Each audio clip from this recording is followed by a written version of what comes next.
But first, allow me to just point this out. I don't want to make too much of it, but I always say what I see without fear, and this is what I'm seeing right now. This hit me late Saturday night after I watched McClung win his third straight NBA dunk contest. Unbelievable. And I started thinking about what Caitlyn Clark is doing in women's basketball and what Cooper Flagg is doing in men's college basketball and what Cooper DeJean is doing at cornerback in the National Football League. And by the way, what Brock Bowers is doing at wide receiver in the National Football League. These players are doing things white players haven't been able to do in a long time. Things I was skeptical about ever seeing white players do at all. But before I get to those specifics, please remember this. My favorite athlete when I was growing up was Muhammad Ali. Had a poster of Muhammad Ali standing over Sonny Liston on my bedroom wall. Now, my favorite sport as a kid was baseball. My favorite player was the greatest pitcher I ever saw, Bob Gibson from my St. Louis Cardinals. I was a huge Cardinal fan. Only piece of signed memorabilia I own is a ball that Bob Gibson signed for me and to me thanks to my friend Nellie. St. Lou forever. And of course, my all-time favorite athlete is by far Michael Jeffrey Jordan. The only framed picture I ever bought was of Jordan holding the pose in that game-winning shot. Game 6 at Utah. I was there, press row. And as you well know, the only shoes I wear in my life are Jordans. I don't know any white commentator who's been more outspoken about racial and social justice than I've been over the last 20-odd years. I have constantly pointed out that black players in football and especially in basketball have consistently proven to be, for the last 50-odd years, generally better than white players. Generally better than white players over the last 50 years. Obviously, hasn't bothered me a bit that the NBA I have fanatically loved for about 50-odd years has been as high as 80% black players. Hey, if black players are the best players, I just wanted to see them play. I certainly never needed equal representation for white American players. And I dare you to find anybody who loves the NBA more than I have for the past half century. I dare you. Never bothered me that back in the days I read my Twitter responses back when it was still Twitter. This is 2009 and 10. I was often called an in lover. You know what I'm talking about. Now, the black woman who pretty much raised me, taught me everything I know about life, that was Katie Bell Henderson back in my days, Oklahoma City. She drove home this point to me from the start that we're all just pieces of God in different colors, shapes, sizes. And that belief has always been the foundation of my life view, my worldview. So just as I've always acknowledged the dominance of the black athlete, I think now it's time to give some credit to some white athletes who are just shattering the mold. Let's start with McClung, shall we? In a video I posted late Saturday night, I proclaimed this 26-year-old the greatest contest dunker ever. Dr. J, Michael Jordan, Vince Carter. Nope. Give me little McClung, who still isn't getting nearly the respect he deserves, mostly because he is a little white guy and supposedly he really can't play basketball. Now, he's listed at 6'2", but to me, he doesn't look more than 6 feet, if that.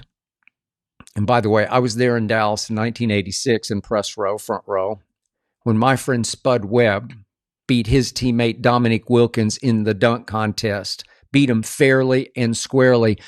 Spud stood all of 5 feet 7 inches tall. Spud was astonishing as a leaper, but Spud was black, and he did wind up starting 429 NBA games over 13 seasons. That's pretty great. He averaged 10 and 5 assists with a career high of 16 and 17. That was pretty good for the Sacramento back in 90-91.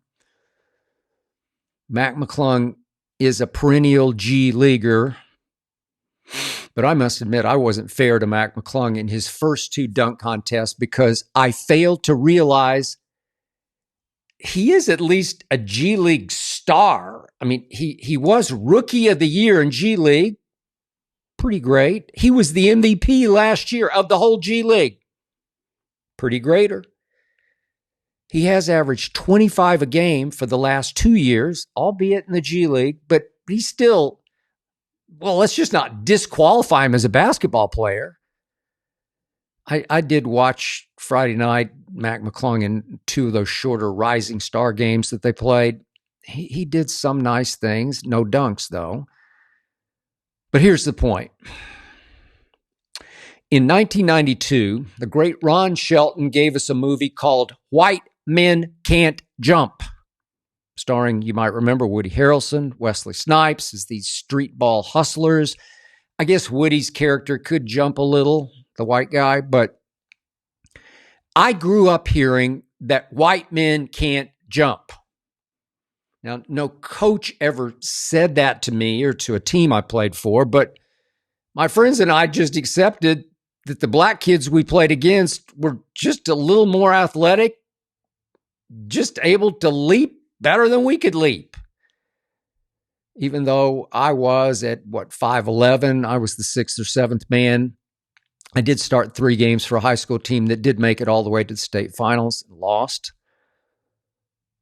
But when I was 18 years old at 5 feet 11 inches tall, I could not imagine, I could have never imagined seeing a 6-foot white kid leap the way Mac McClung can just jump through the roof of the gym. I mean, the last great American white player, the last superstar white American player was Larry Bird. This is a long time ago. When did he retire? 1993. The quote-unquote hick from French Lick couldn't jump a lick. He was 6 feet 9 inches. He could score with the greatest of them. He could pass with the greatest. He could steal a ball with the greatest. But he could barely dunk. Now, we have seen an onslaught of Caucasian Euro stars. You can obviously make a case that Joker and Luka are now, I don't know, some people would say the 2 best players in the NBA. Yet, neither Joker nor Luka can jump a lick. Mac McClung can skywalk. He can power slam. He has Jordan-esque hang time. And this is what just blows my mind. He's built more like a little football player, more like a fullback. He's more of a low-slung, muscled-up, squatty body white kid. Yet he has monster springs in those short little legs. This little white guy can flat out jump, can inexplicably jump a little higher and stronger than any black dunker 6 feet or under that I've ever seen. So you blend that with this fearless creativity unlike any we've ever seen in any dunk contest. I'm talking about genius creativity on a nightly basis in 3 straight dunk contests. He's just in another league from any of the greats who've ever dominated this contest. He's just more prepared. He's more on cue clutch. I'm talking about all-time clutch. I mean, he hasn't missed a single dunk in 3 years, not missed a single one. Some of these kids go out there and just miss, and just drive us crazy. They had to put a clock on it. The other night, Mac McClung had the guts to jump over a car on his first dunk of the night before you're even really into it, breaking a sweat, warmed up. Didn't just jump over the hood the way Blake Griffin once did. Mac McClung went completely over the roof of a Kia with an accomplice standing up through the sunroof holding the basketball. Now, the accomplice blew the first dunk when the accomplice just lost the handle on the basketball. And then this little white guy named Mac went up over the roof, took the ball from his accomplice, reversed in midair, and two-hand slammed it back over his head. It was impossibly all-time show-stopping great. Game over. It's over, as Vince once said. First dunk of the night for Mac McClung. So now Giannis says he and Ja Morant are going to participate in next year's dunk contest and restore order for the NBA. Yet Mac McClung says if he's asked, he'd gladly go for a four-peat. So Giannis, I'm sorry to inform you right here, right now, you got no shot. Ja, you obviously can jump out of the gym. Love you, man. But so can this little white kid who is the all-timest contest clutch and contest creative. Now, speaking of Larry Bird, there's this white American kid playing for Duke right now. I don't know if you've noticed yet. He just turned 18 years of age. This kid is, like Larry Bird, 6 feet 9 inches tall, yet he can jump. He also can shoot, and he can pass, and he can block and bother shots at a very high game-changing level. Cooper Flagg is going to be the first white American player to go number 1 overall in the draft since Kent Benson, 1977 out of Indiana. That's going on 50 years ago. Think about that. What? Now, Chet Holmgren did go number 2 overall. And by the way, for the record, he was the first American 7-footer I have ever endorsed before a draft. Ever, ever, ever. How many times have I said, nope, nope, nope, nope, nope, nope, nope. Chet, I said, will not turn out to be a stiff of a bust like so many before him. Look at Chet now. Now, Cooper Flagg, as we've seen again and again in the Duke games, is not afraid of anybody. Cooper Flagg took it out on our Olympic team down the stretch of it. It was just a practice game in Vegas. Did you see the clips of that? Whew. An American white guy is on his way to being an NBA star, maybe an all-star. I mean, Cooper Flagg, I'm not going to go this far out on the limb, but he does have MVP NBA potential. Impossible. So, guess who made a run at WNBA MVP last season as a rookie? This 6-foot-tall white girl from Iowa did. Yep. I know we've seen white American stars dominate the WNBA before, but Breanna Stewart, who has won 2 MVPs, she does stand 6 feet 4 inches tall. She looks taller than that. She plays like she's 6'8". Diana Taurasi did win an MVP. She's a great shooter, all-time great shooter, but she can't pass the way Caitlyn can, and she doesn't have quite the wow factor range that Caitlyn displays. Caitlyn just stepped right onto a WNBA court and immediately became the league's most entertaining player. I resisted for a while, then I had to give in to it. She just is. An American white girl who, by the way, can't really jump, who isn't that athletic, who actually plays more of a Euro game, a Luka-type game, even though Luka's 6 feet 7 inches tall. But Caitlyn just figured out how to control the game at her own rhythm. And she does have underrated quickness, just like Canadian Steve Nash had. I'm talking about that tight space quickness, that first step quickness to get a step, blow-by quickness. But she has no real run up the court speed to her. I just never thought I'd see the day that a Caitlyn Clark would become the hottest thing in women's pro basketball. For that matter, I never thought I'd see another Sunday that a white guy would start at cornerback in the National Football League, let alone star at cornerback in the National Football League. Last time a white guy started at cornerback was 2002. That was Jason Sehorn, who did start in the Super Bowl for the Giants in 2000. Those Giants got torched, of course, by the Ravens. Cooper DeJean not only started as a rookie for the Eagles in the Super Bowl, but he pick-sixed Patrick Mahomes. Cooper DeJean, dare I say, has star potential. He and his fellow rookie, Quinyon Mitchell, changed the way the Eagles played defense, just changed life in Philadelphia. Cooper DeJean has big-time athletic ability. He has real quickness, real speed, real strength. You've probably seen the video of him playing high school basketball, rising, slamming.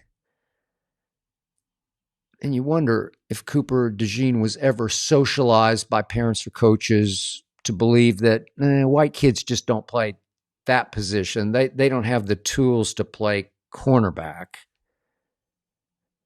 Cooper DeJean obviously did not listen, if he in fact was told that. I wonder if Brock Bowers ever heard that he just doesn't have the tools to play wide receiver.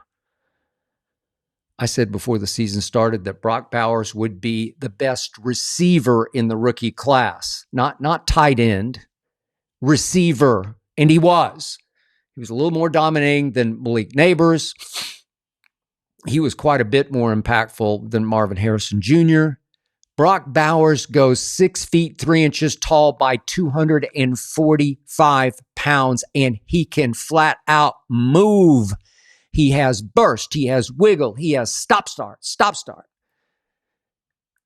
The Raiders split him out at a wide receiver. Brock Bowers is an athletic freak. And yep, Brock Bowers is white. We are suddenly seeing things from white athletes that, 5 years ago, I would have bet a lot of money against. Now, I'm not smart enough to figure out the why of all this, but it just seems like the long-term greatness of black athletes has forced some white athletes to just evolve, to literally rise up or fall by the wayside. I love that. Me personally, I think this is great for sports. So has a Caitlyn Clark and will a Cooper Flagg bring more white fans to pro basketball? Sure, it's only natural for some white people. Obviously, some white people can better relate to white athletes. Maybe they were all in awe of Michael Jordan back in the day, but they couldn't exactly identify with or relate to Michael Jordan or see any of themselves in Michael Jordan. Then again, for me, when I've heard white people over the years say, I just can't watch the NBA, I have immediately thought, racist. And now, if you're black and you're refusing to watch Caitlyn Clark dominate games or McClung dominate the dunk contest, I'll think the same thing about you.